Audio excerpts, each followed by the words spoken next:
daawadayaal ku soo dhawaada idaacadda codka Soomaaliyeed waa warkii shiilaa ee aanu ku shaandhayn jirnay propagandada iyo beenta deegaanada Soomaaliyeed ka socota arrin aad u xasaasi ah oo laba qodob ah oo isa saaran oo qof waliba deegaankiisa u qaadan doono oo ku miisaami doono ayaynu maanta halka ku soo bandhigaynaa waxaa number 1 inoo ah boqortooyada East-Jhelgaland ee Jasiiratul Waaqwa ku nool oo 8,000 oo sannadood soo jirtay caddeynteedana aynu xagga dambe ka sheegi doono xanuunka afka Ingiriisiga lagu yiraahdo pathological lying ama jiro beeneed oo qofku been sheegayo oo dadka boqortooyada ku dheehan aan dhanna uga socnay horuu Ingiriisku yidhi lying is a second nature of them markii loo mahmaahayay dadka xanuunkaasi uu hayo jiro beenaadku oo leeyahay beentu waa mid iyaga la dhalatay xanuunkani waa xanuun psychology ah oo aanay Soomaalidu hore u eegin oo bani'aadamka ku dhaca mid labaadna leh sida jirka ay 2,000 ee xanuun ugu dhacaan ay maskaxdana ugu dhacdaa hasaatee Soomaalidu waalida oo kaliya ayay ka soo qaadataa marka cabir ma hayaan dadkan ay la dhaqmayaan ee meesha fadhiya ee jeegaanta ah ee leeyahay waxbaynu wada qaybsanaynaa dhaqankooda lama akhriyin dadku dad xanuunsanaya oo bukaan socda xagga maskaxda yihiin oo pathological lying iyo narcissistic oo ah qof baaluun marana oo isagu isbuuxinaya chronic behavior ba isagana lagu yiraahdaa afka psychology-ga pseudologia fantasticana waa la yiraahdaa waayo qofku riya maalmeed ayuu ku dhex nooliyay maxaa lagu kartaa baahi aan go'aynin markaliya demanding wax walba inuu isagu qaato yiraahdo aniga ayaa leh tabar uu ku qaatayna aanay jirin tayo uu leeyahay ku soo kordhinayaana aanay jirin dafiraad ma kamid ah calaamadaha ay leedahay pathological lying-ku ama jirada beenaadku aniga been abuur self-centered oo wax walba uu doonayo inay isaga iyo shaarkaasi u leekaado reerkooda dadka meelnaba adduunyada kale ka qorayn waa baaluun la buuxiyey waxa weeye bambiro afka reer xamarka ama baalkeenu buufin jirnay ee bibila qodax yaro lagu mudo ayaa ku filan qofku uu ka fog yahay mar walba xaqiiqda iyo xaqa kadibna waxa uu isku difaaco ee ugu badan waacay iyo cambaarayn waxa ka hadlaya calaamadaha ay saynisku sheegeen need of admiration mar walba inuu ammaan iyo sacab u baahan yahay waa uu maran yahay oo kalsoonidii ayaan meesha joogin nooyo nagaan sacabka laga daba garaaco taariikh boob dhul boob gabay boob suugaan boob jihaad boob ciil qab iyo caro loo qabo ummadda Soomaaliyeed hore Soomaalidu tiri rag waxa ugu liitaa tolkii iyo tarantii locolow colaad meel ay soo martay iyo nacayb meel ay soo martay aanay jirin laakiin ku salaysan xanuunkan meesha yaala maadaama uu qofkii aanu buuxsanayn caalamka kalena dhakhtar la geeyo bini'aadamka laga qabto khiyaamada kamid ah ahadi furka ayaa kamid ah diinta islaamka waa lagu xusay xanuunkan pathologiga waxa fi qulubihim maradun wadnaha xanuunaya maaha macnuhu xanuun baa ku jira wadnahooda laga hadli maayo wadnaha istaagaya ama dhan baa qalalaya waxa weeye kii psychology-ga xanuunkii aan la arkaynin ee macnawiga ah ayaa qalbigooda ku dhacay markii looga digay rasuulka kuwa noocaasa taas oo macnaheedu yahay dareen oo dhami wuxuu ka soo baxaa inta uu leeyahay iyo inta aan wali bini'aadamku garanba maaha maskaxdu waa black and white ama waa plus iyo minus qumanaan iyo qalloocnaan sax iyo khalad uma maskaxdu sheegta ee dareenka bini'aadamku halka uu ka soo baxaa waa wadnaha ama jacayl ha ahaato ama nacayb ha ahaato ama geesinimo ha ahaato ama warwar ha ahaato wadnaha ayaa hor dareema laakiin maskaxda waa loo gudbiyaa markaasay tala ka bixisaa dareen la'aan baa kamid ah lack of empathy waa arkaysa ninka Muuse Biixi nin dhalinyaro ah oo musaqaf oo aqoon-yahana oo Ilaahay abuurtay ayuu lahaa midgaankaas ayaa laga soo qaban kari waay ummadda marka cabirba mayna saarin ayloona waxay oo qaybiye ee maamula caalamka kale cognitive test baa leeyahay oo qofka maskaxdiisa ayaa la eegaa in xanuunadan ama qaar kale oo fara badan oo mar gaar ah ka hadli doona ay hayaan search for identity buugii uu qoray Anwar Saadaad ayaa halka inaga soo baxay waa nin israadinaya وبحث عن الذات tusaalooyin baan idin gelaya hadhowna waan idin gunaanadaya oo waan idin sharxaya nin walba deegaanka uu joogo iyo dadka ku nool sidee yihiin sida uu kala saarto wasiirkan biyaha ee Jasiiratul Waaqwa Aflahaar ayaa waxa uu shir u qabanayay marka la yiraahdo Cabdalla Sacad caaqil loo sameeyay beentii pathological lying ee jirada ahayd ayaa halka laga bilaabay caaqilkan imika la caleema saarayo kii saddexaad ee caaqilka ahaa ee dhalay waxa la boqoradii Queen Victoria ee Ingiriiska ayaa shaabadeedii caalamka ku maamuleysay u soo dirtay koofiyad sawirkeeda iyo go'shaalo sawirkeeda iyo wax kale oo aynaan garanaynin halka wax idiga muuqata intaas oo qof oo isdhinac fadhiya inaan qofna marka aanu miyir qabin ay yihiin jiray beenaadkii ama pathological liars self centered-ka ahayd ay tahay waxaas ayaa shacabka la isugu garaacay waxay soo daba taala intaan goobtii laga kicin dadka xanuunsan iyo bukaan socodka ahay xagga maskaxdu waxa lagu daray soddon nin oo annaga ah ayaa ku duulay in cabdulla xasan oo buuhoodla jooga boqortooyada meesha ka dhisnayd markaa boqortooyada jasiiratul waaqwaaq ayaga jeegaanland ayaa jirtay caalamku intaasoo dhan dhisnayd halkaa intay ka dhaqaaqeen carayambo ayay ilaa buuhoodle ku galeen meel taariikh soomaaliyeed oo ay ku qorantay iyo dadka deegaanka haddii la weydiiyo ma jirto laakiin xagga xaqiiqda marka laga eego baaskiilada ayay ku duuleen waayo boqortooyo caalamiya waa kuwii soo ikhtiraacay iyaga ahaayeen baaskiilado khumkhumna waa isku sii akhriyeen sayid cabdulla xasanna khumkhum baa lagu sii akhriyay walaa khumkhumka dad badan baan garanay waa la sirxay iyana waa isa sirxeen markaa baaskiilada keliyuunbaa soconayo duulaankaa qaaday dadka saaran lama arkaynin silaanyo heshiis la soo galay waddanka imaaraadka la yihahdo dekadii madaxweyne xasan sheekhna saxeexay intuu inagu soo noqday baarlamaanka lasoo dhex istaagay ayaa lagu yidhi annaga ayaa wada galnay waa beentii waa pathological lyingkii baa socda beentii jirada ahayd waxaa laakiin fashiliyey anwar qarqaash waxa aanu ka hadlayno oo dhani tixraac ayaynu u samaynaynaa si ay idigu kala caddaato ku noqo dantii guud inta la xaraashtay oo gurya laga iibsaday ayaa dib adiga lagugu sheekaynaya dhaqaale ayaa lagu gelinaya waa pathological lyingkii dadka meesha jooga maynaan cabirinba maxamuud xaashiish ninkii haysan jiray wasaaradii duulista oo qorigiisii intuu la soo cararay islamta kala soo cararay siyaad barrow soo galo u dhiibay aanu burco isagoo jooga ugu soo galnay wuxuu ku leeyahay mujaahid baan ahaa oo biyo culusta ayaan u fadhiyay qoraabuube ducaale wuxuu ku leeyahay waxaa laygu caleema saaray qoraaga caalamka shuuciyadda meesha la yihahdo Romania Bucharest halkaasaa lagu caano shubay markaa boqor bukaasa Romania ayuusna halkaa ku noqday injineer maxamuud xaashi awgeedeen xaaji cabdiwaraabe laga u dhaxariistay looga taaglaayo qori la daba wareegayay sidoo ninkii inoo sheegay xisbiga kusimaha gudoomiyaha ku meel gaarka ah ee wadada korneelka ninka arab qori buu la daba socday uu raadinayay si uu u dilo Taiwan ictiraafkeedii ayaa noo daba taala halkan oo ah beenta la iska iibinayay meesha taala Masar oo inaga difaacaysa Ethiopia ayaa kamid ah oo pathological lying dadka wuxuu dhibanay maynaan qiyaasin lamaynan xisaabtamina lacag falsa ah oo loo soo sameeyay oo lagu khasbayo inay lacag tahay laguna aaminsiinayo iyaguna aanay aaminsan laakiin adiga lagu aaminsiinayo ayaa kamid ah karti la'aanta ayaa kamid ah waxa kamid ah colaadda Soomaali loo hayo ama koonfur laga sheego ee lagu warwareego waxaan idin taxayaa bal intii siyaad bari la shaqeynaysay ee jeegaanta ahayd ee ilaa uu shaqada ama ka tagay laga eriyay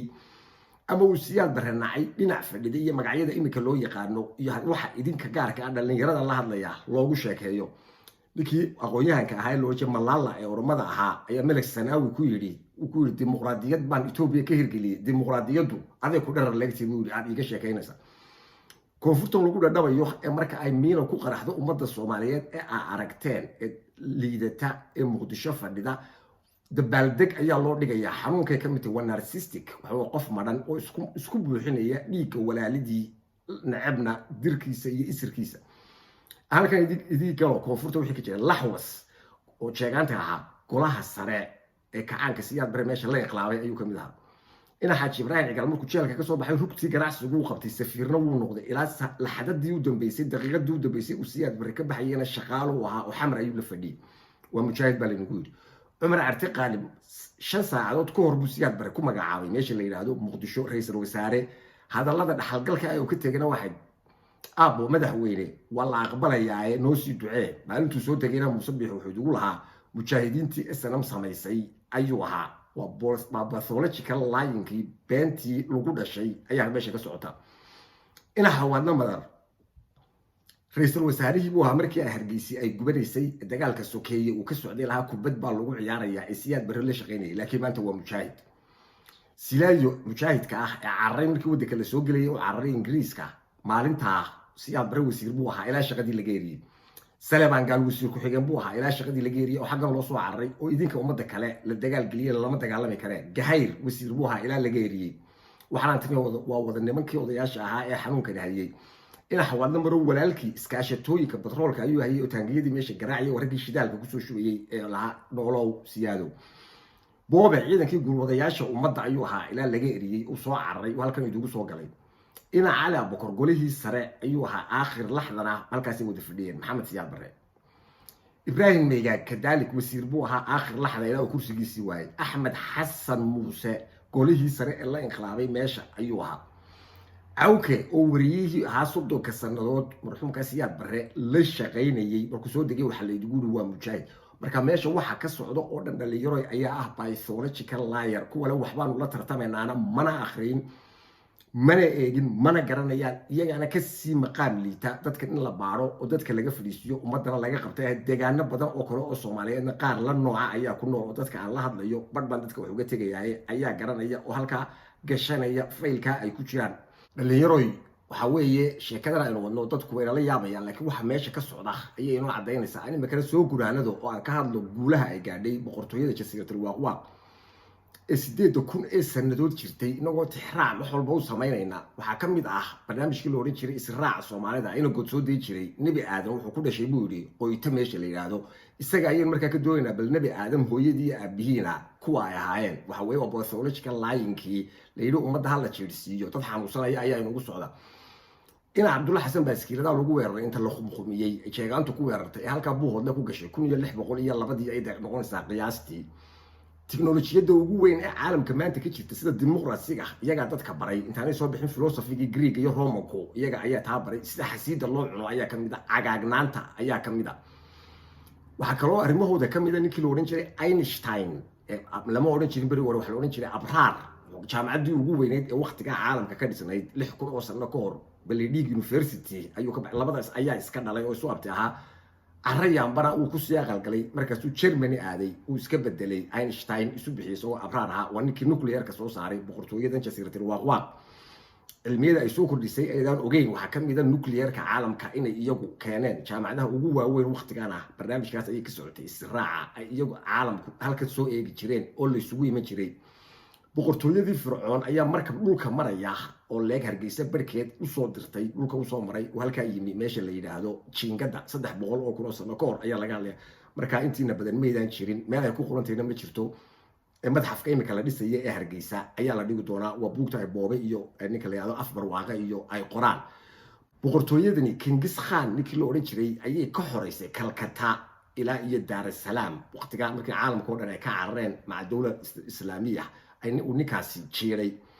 technical institute kan burco ee imika la rarayo ee la geenayo Berbera waxay ka meeshan ka dhiseen 6,000 oo sanadood ka hor waa meesha aqoontu ay ka soo burqan jirtay bulxaar meesha la yiraahdo warshada ugu weyn ee maraakiibta caalamka 6,000 oo sano lagu sameeyo ka hor ee boqortooyadan Jasiiratul Waaqwaaq ee jeegaantu ay lahaan jirtay ee caalamku ay taban jireen ayay ka mid ahay dhalinyaro hore ayaa loo yiri cilmu bayna talaamiid aqoontu waxay dhex taalaa ardayda wixii tala iyo tusaale ah u baahan tihiin fidiyana barnaamijkaas ay soo gaarsiisaan aqoonta waayo waxa la idin sheegayaa waxa weeye waxa la rabo ina ogaataan xaqiiqda meeshan ka jirta inay tahay wax xanuun leeyahay pathological liar rukuna u noqda waarkiisa Nicholasna mujaahid ahaa oo weyn ruush leeyahay Gabili lagu wareystay Muuse Biixisam 6 kii ruushku sameeyay waa 10 tan waa 3 gawaadhida waaweyn ah ee caalamka mara ayuu halka ku soo qaaday tuurta Hargeysa uu ka dagaalamay Muuse ku siday 3 gaari tuurta oo ridayay bahalka waxa weeye marka waa yuugay ma yuugay lahaa buuro ayaa lagu xiray marka barigaana wala kuwa laftooda daboolka isaga ayaa inaga saaray waa cimlaaq tujaarta iyaga dadka baray oo ikhtiraacay lacagta iyaga dadka baray huriyadii kala yiraahdo heesaa waxa uu qori jiray kala yiraahdo Laab Salaax oo laba jira waayo waa genius dhashay tibacada wanikii raagowgaas baray sida loo gabiyo abi tacliinta Soomaaliyeed waa guri barwaaqo adeerkii ayuu ahaa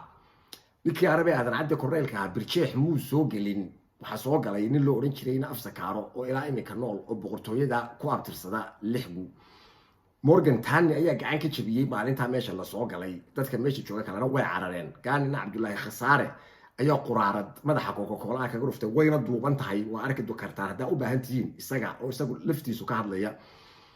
dekada Berbera iyo airportka ba injineer Maxamuud Xaashi ayaa lacagtiisa geliyay dhisayna Russia isiyaan bare midna inuu dhisin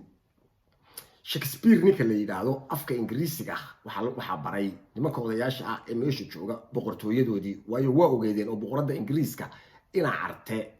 dhalinyarada umaleyn baa laga gowdhow ina carte ayaa af Ingiriisiga u saxay garan weyday letter after x waa you bu ku yiri saytu walaasha Shakespeare sida uu bartay waan idiga mahadnaqaynaa bariga ayayday Victoria ay idii soo direysay hadiyadaha iyo shaabada ilaa India ay idii xil saartay ninka aflahaari reerkiisu hayaan waan idiga mahadnaqaynaa halka waxa wali markaa ka socotaa heestii loo jiray cidna eersan maaye cidlay soo fadhiisatay waa in markaa dhammaan waxa intellectualka iyo dhalinyaradu ay fahmaan maamulka meesha taagan Gidibirsi ka dhulbaxante ka warsangeli ka garxajis kuwa meesha ka qaylaya ee meesha tobanka Arab nimankan la tokooray ee la midab soocay ee ninkan ku sheegay wixii imika aan hore u soo xuseen bila empathy ay wayna ogaadaan inay ku dhex nool yihiin jasiiratal waa ku dhisan xanuun maskaxeed been ah oo la yidhaahdo pathological line la yidhaahdo. marka wax la wada qaybsanayaana ma jirto, wax walbana isaga ayaa qaadanaya. waana markaa loola xisaabtamaa dad buka oo u baahan in la daweeyo oo madhan oo bilaa kalsooni ah, waqti badanna aan doorasho iyo wax qaybsi la yskaga lugan ee sidii la ysaga xarayn lahaa ee iyaga laftooda loo daryeeli lahaa caafimaadkooda laga wada tashada. dhalinyaroy sii fidiya barnaamijka, isna gaadhsiiya, waxna ka kororsada. dhammaantiin waa mahadsantiin. waxaa la balada kaa qusnay balewa maaha nooli kulantee.